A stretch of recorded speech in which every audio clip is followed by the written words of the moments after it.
Hello, extensive reader. This is our last meeting with me, Adelia Puspa. And for today, we're going to discuss about collocations. This is still part of building vocabulary activities, so you need to pay attention in order to have a full package about how to build a powerful vocabulary. Jadi ini adalah pertemuan terakhir bersama saya ya. Selanjutnya akan dilanjutkan dengan instruktur lain yang juga mengajar di extensive reading yaitu Miss Lia. Nah, di pertemuan terakhir ini kita akan membahas tentang collocation. Collocation itu sendiri masih merupakan bagian dari membangun vocabulary dalam extensive reading ya. Jadi silakan pay attention untuk mendapatkan paket full tentang bagaimana cara membangun vocabulary to become a powerful extensive reader.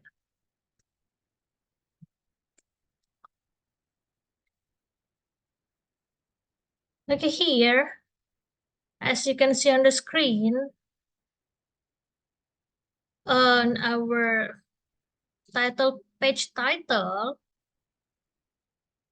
there is a picture about collocation with do. We can use do with other words such as business. It's been a pleasure to do business with you. And it can also be combined with the crossword. I like to sit down and do the crossword. Other word is damage, exercise, experiments, and laundry. So do can be combined with damage, become do damage. Did the flood do much damage? Do exercise. I really enjoy doing exercise every day. And we have do experiment right here. In my business, we have to do experiments every day. And the last, we have do laundry. She loves to do laundry. All of these examples are the collocations with do. But what is collocation?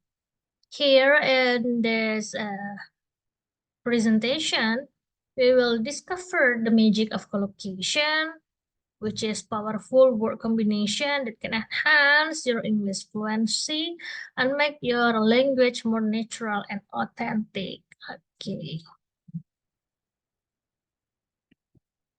We move on to the next slide. Let me read the lesson objective for you first. When you are reading in English, it is very important to notice collocations and to learn them together with the individual words. In this unit, you will get familiar with common collocation in order to gain fluency and improve comprehension. Jadi, tetap beberapa tujuan pembelajarannya, karena ini masih satu paket dengan building vocabulary, tujuan pembelajarannya itu masih sekitar untuk gaining fluency and improve comprehension. Dimana sekarang kaitannya yaitu adalah dengan collocation. Collocation ini sendiri tadi ketika kalian sudah familiar, sudah paham ya, sudah mengenal collocation, itu akan membuat bahasa kalian menjadi lebih natural. Jadi kefasihan berbahasa Inggrisnya terlihat lebih natural dan juga of course authentic. Authentic to hear and authentic to read. When you write something with collocation, it's gonna be not natural and authentic. But what are collocation? Here is the definitions. Collocation are actually combinations of words. Jadi sebenarnya collocation ini adalah sebuah kombinasi kata-kata. Tapi apakah semua kata-kata dapat kita kombinasikan? Apakah semua kata-kata dalam bahasa Inggris yang come together itu adalah collocation. Nah, collocation itu sendiri memang adalah combination of word, tapi yang that naturally occur together and have specific meanings that can be deduced from their individual parts. Jadi ini adalah kombinasi kata-kata yang memang secara natural, secara alami, memang mereka lengket satu sama lain, muncul bersama, occur together ya, punya meaning yang spesifik dan tidak bisa di apa itu namanya, dideduksi, di separate from their individual part. Misalnya seperti tadi do the laundry, misalnya do apa, laundry apa, itu tidak dipisah-pisah cara kita memahami meaningnya, tapi merupakan satu frasa, satu kesatuan ya. They become united, that occur together. They have specific meaning themselves. And this collocation also have several types, including adjective noun combination, verb and adverb combination, verb and noun, and verb and preposition. Jadi ini kombinasi-kombinasi collocation yang dapat terjadi, adjective with noun, verb with adverb, verb sama noun, sama verb and preposition. We will see the example one by one in the next slide. Here is the example of the combination with verb and noun. Make a decision. Make is a verb and a decision is a noun, but they naturally come together to have a specific their own meaning, ya. Make a decision, membuat sebuah keputusan. Take a shower, jadi kalau mau mandi itu kita bukan pakai do, misalnya do a shower atau get a shower. Sebenarnya boleh-boleh saja ya get a shower misalnya, ya mandi artinya, but it seperti less natural, agak kurang natural terjadinya kalau kita pakai get a shower, agak jarang dipakai frasa ini. This combination ya, lebih sering kita menggunakan take, malah memang perasaan memang menggunakan take, bukan lebih sering gitu. Secara natural memang kita menggunakannya take a shower. Jadi bukan do a shower, get a shower, but take a shower.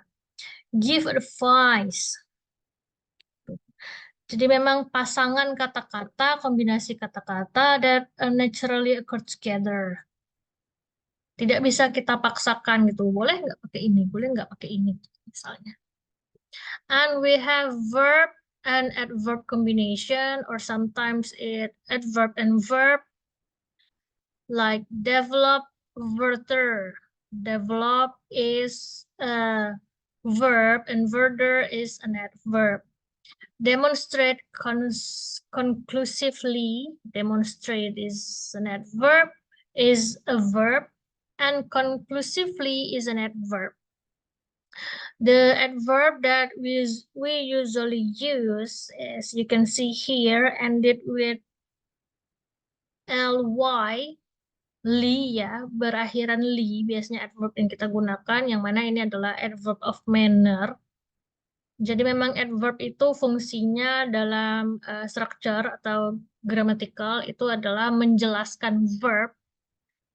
Jadi secara grammatical pun memang they naturally come together gitu. Jadi tidak hanya dalam kebahasaan yang biasa terjadi ya, tapi dalam susunan tata bahasa pun memang adverb itu menjelaskan verb.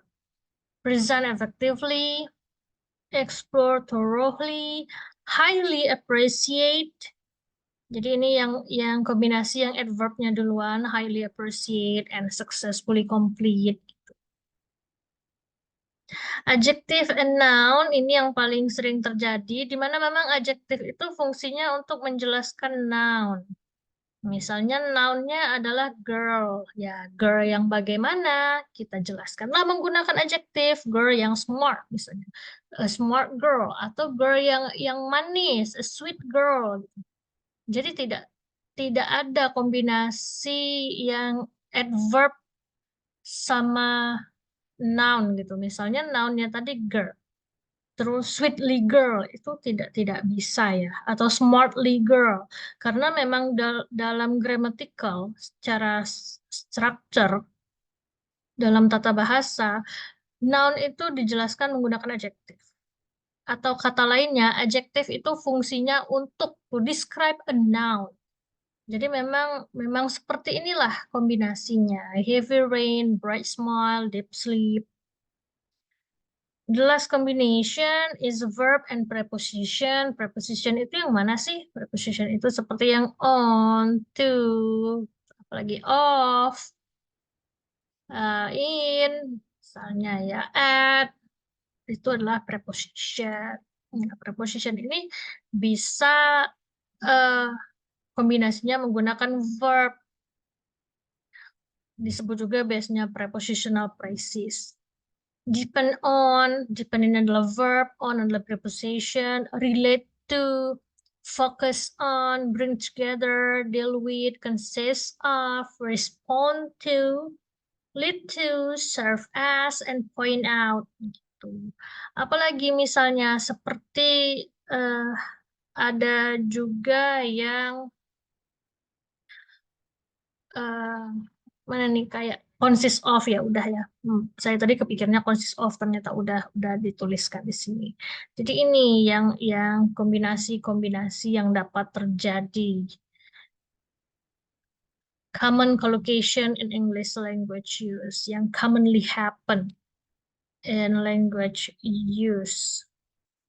In common collocation is English language. Ya, pantas tadi ketika baca kok ada redundancy. Okay. Let's just scratch this one. So, common collocation in English language. That's it. Next, there are some advantages of using collocation in our communication, yeah. It can improve our fluency. Using collocation help you sound more fluent and confident in English. Jadi ketika kita mengerti kombinasi-kombinasi yang biasa terjadi, kombinasi-kombinasi collocation itu tadi, we will become more fluent when we speak or write, and of course we become more confident because they know this kind of phrases really exist. Jadi memang kita tahu phrases ini, kombinasi ini memang ada gitu. Kita nggak ragu-ragu, ini ada apa enggak ya? Apa aku ini bikin-bikin sendiri gitu? Enggak. Jadi memang kita mengetahui bahwa collocation itu ada sehingga kita confident dalam menggunakannya. Nah, sebenarnya ini juga it's closely related to grammatical ya. Agak dekat untuk topik yang ini, agak dekat kaitannya dengan grammatical karena tadi ketika kita memahami fungsinya secara tata bahasa, kita jadi tidak ragu akan kombinasi-kombinasi apa yang bisa terjadi. Ya, bisa metode menghafal kan bisa, tapi misalnya kita hafalin, oh ada kombinasi verb plus noun, adjective and noun, verb and adverb gitu, verb and preposition. Tapi ketika kita ada pemahaman English grammar kita, itu akan sangat membantu. Seperti tadi kita tahu ternyata adjective itu mendeskripsikan noun. Maka itulah collocation yang akan terjadi.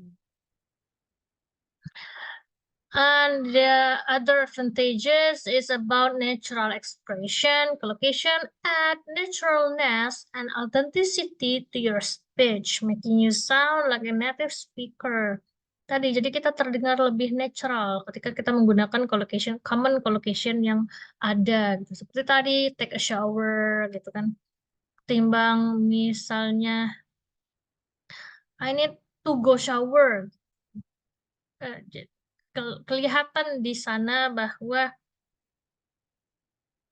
naturalness-nya agak kurang ya. And this is the point that always be pointed out in almost every topik.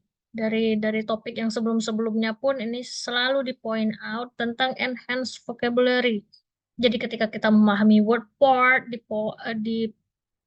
course topik yang sebelumnya, unit 6, ketika kita memahami invert meaning from the context, itu akan enhance our vocabulary. Begitu juga dengan collocation ini. By actively learning and using collocation, you expand your vocabulary in a meaningful way. There are many sources of collocation. Of course, you can find the collocation in books and literature. Jadi kalau ingin memperkaya, if you want to enrich yourself about a common collocation that naturally exists in English reading materials, you can read books and literature as a source of collocation, where authors skillfully use words in powerful combination. Jadi kan pasti penulis-penulis itu menggunakan lah kombinasi kata-kata ini. Nah, kita bisa lihat di sana kombinasi-kombinasi apa yang dapat terjadi. Or we can use the enhanced technology by using language learning application, or we can listen to native speaker conversation. Listening to and observing how native speakers naturally use collocation in conversation is an effective way to learn. Tentu saja ya, kalau kita mendengarkan secara langsung dan juga mengamati bagaimana native speaker menggunakan naturally using this collocation, ini bisa menjadi sumber kita dalam memahami combination yang sangat efektif. Jadi sumber yang efektif gitu dalam memahami collocation. Well, here is a collocation versus free combination. Tadi yang dibahas ya, apakah boleh kombinasinya free saja? Atau memang collocation yang kombinasi yang ada 4 tadi gitu. Nah, here is a difference between them, between collocation and free combination. Collocation have a fixed structure and specific meanings that speaker of the language understand and accept. Jadi karena kita membicarakan tentang English collocation, di sini collocation itu punya fixed structure yang fix, structure yang memang seperti itulah, seperti tadi adjective itu menjelaskan noun misalnya, adverb itu bisa menjelaskan verb, bisa menjelaskan adjective dan bisa menjelaskan other adverb gitu misalnya. Seperti itu memang secara grammatical dan mereka punya specific meaning.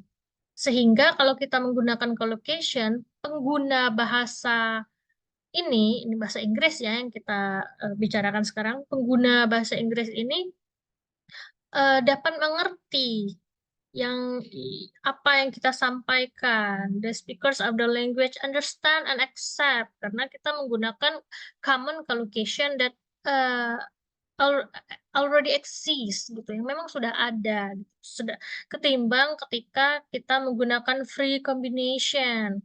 Free combination lack the fixed structure and specific meanings that collocation possess. Itu kadang secara tata bahasa, secara gramaticalnya tidak fix ya. Seperti misalnya menggunakan kombinasi antara noun dengan adverb gitu. Dimana sebenarnya adverb itu fungsinya bukan untuk menjelaskan noun. Contohnya misalnya apa gitu. Beautifully misalnya, beautifully cat. Nggak bisa beautifully cat. Walaupun mungkin paham juga sih, oh yang dimaksudnya ini sepertinya adalah beautiful cat. Tapi tidak maksudnya tidak tidak senatural ketika kita menggunakan collocation. Karena collocation itu strukturnya sudah fixed, has fixed structure and specific meaning. Di meaningnya pun sudah ada. Jadi lawan kita berbicara, pengguna bahasa yang kita gunakan itu tidak menerka-nerka lagi terhadap meaning dari kata-kata kita gitu. Example of collocation in use, example penggunaan collocation ya. Misalnya dalam English field itu ada close a deal, take the lead, meet a deadline. Ini adalah collocation yang biasa digunakan dalam bidang bisnis. Sama juga ini, here is the example in the field of travel, like book a flight. Book a flight ini apa itu namanya? Memesan penerbangan. Jadi kita tidak order a flight, tidak. We use book, membooking, book a flight, check in at the hotel, go sightseeing. Jadi bukan order a flight. Order itu lebih ke daily ya, daily use. Ya, order a food gitu misalnya, pesan makanan di Grab. Education, the field of education, attend a lecture, do research, get good grades. Jadi ini yang biasa terjadi dalam bidang education. Here is in the field of health, take medicine.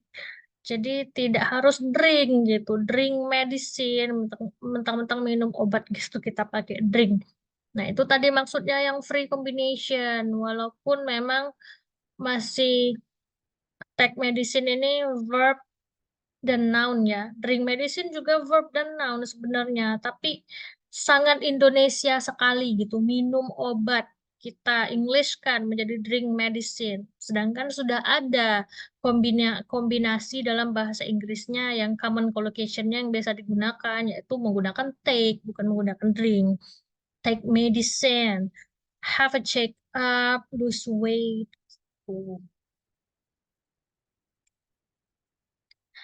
For learning collocation, you can read extensively. Udah tahu ya what is extensive reading. If you forgot about this one, you can see part 1 of this course. In unit 1, go back to unit 1 about what is extensive reading. The research has shown that this is the best way to expand your knowledge of collocation use in written English. Ya jelas, by reading a lot. Tidak hanya a few passage or story, but whole books. By reading lots, you will encounter many examples of how words are used and how they combine with each other. Jadi semakin banyak kita baca, semakin kita akan menemukan, kita akan encounter many example, menemukan banyak contoh tentang bagaimana kata-kata ini digunakan dan bagaimana mereka berkombinasi satu sama lain. They combine with each other. Kita juga ketika sudah belajar tentang collocation ini yang tadinya kita tidak tahu bahwa kombinasi yang seperti itu dinamakan collocation, sekarang kita sudah tahu, maka when we reading some reading materials, we will notice collocation as we read. When you encounter an unfamiliar word, look at the words that are used with it. Include collocation in your vocabulary study.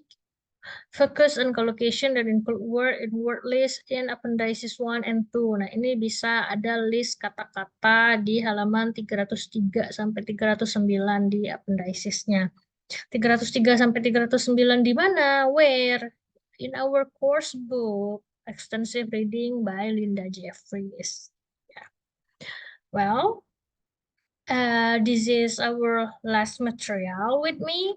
I hope you can engage in a whole package starting from we discuss about what is extensive reading, how to be a good extensive reader, lalu ada perbedaan fiction and non-fiction, and then we come into the vocabulary building, masuk kita ke bagian vocabulary building, yang mana bagian vocabulary building ini yang paling panjang. Mulai dari strateginya, how to build a powerful vocabulary, lalu ada learning new word. Jadi vocabulary yang kita ketahui itu kadang-kadang vocabulary yang sama dengan makna yang berbeda. Kadang-kadang memang new word, we learning new word from our reading. And then we also discuss about how to infer meaning from the context, word parts, and today we learn about collocation. Okay. Well, I hope you can really become a great extensive reader. You develop your habits of reading extensively. That's the main goal of this course, yeah. Good luck with your extensive reading and see you in another occasion. Bye.